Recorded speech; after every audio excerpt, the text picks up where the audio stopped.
Hello everyone, welcome to Sanmarga classes. ವೃತ್ತಗಳು ಅಧ್ಯಾಯದ 44ನೇ ಪ್ರಶ್ನೆಯನ್ನ ಗಮನಿಸಿ. ನೀಡಿರುವ ವೃತ್ತದಲ್ಲಿ ಓ ವೃತ್ತ ಕೇಂದ್ರವಾಗಿದ್ದು ಎಕ್ಸ್ ನ ಬೆಲೆಯನ್ನ ಕಂಡು ಹಿಡಿಯಿರಿ. ಸೊ ಇಲ್ಲಿ ಎಕ್ಸ್ ನ ಬೆಲೆಯನ್ನ ಫೈಂಡ್ ಔಟ್ ಮಾಡಬೇಕು. ಸೊ ಇಲ್ಲಿ ಕೋನ B A C. Okay, so ಇಲ್ಲಿ ಕೋನ B A C. Okay,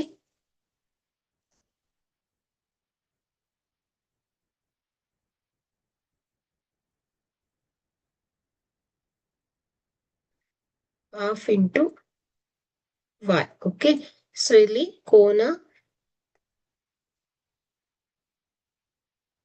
A C B ಅಂತ ತಗೊಳ್ಳೋಣ. ಓಕೆ, ಸೊ ಇಲ್ಲಿ ಬಿ ಇದೆ ಅಲ್ಲ, ಒನ್ಸ್ ಅಗೇನ್ ಕೋನ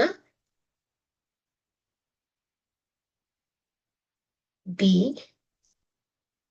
ಎ ಸಿ.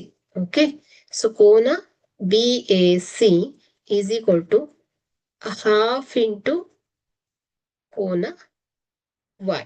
ಓಕೆ, ಸೊ ಹಾಗಾದ್ರೆ ಇಲ್ಲಿ ಕೋನ ಬಿ ಎ ಸಿ ಎಷ್ಟಿದೆ? 50 degree. So 50 degree is equal to half into y. So y is equal to ಏನಾಗುತ್ತೆ? 50 degree into 2 is equal to 100 degree ಆಗುತ್ತೆ.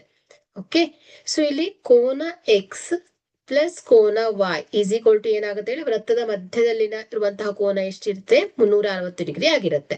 ಸೊ ಇಲ್ಲಿ ಕೋನ ಎಕ್ಸ್ ಪ್ಲಸ್ y ಎಷ್ಟಿದೆ? 100 degree is equal to ಏನ್ ಹೇಳಿ? 360 degree ಆಗುತ್ತೆ. So ಕೋನ X is equal to 360 degree minus 100 degree.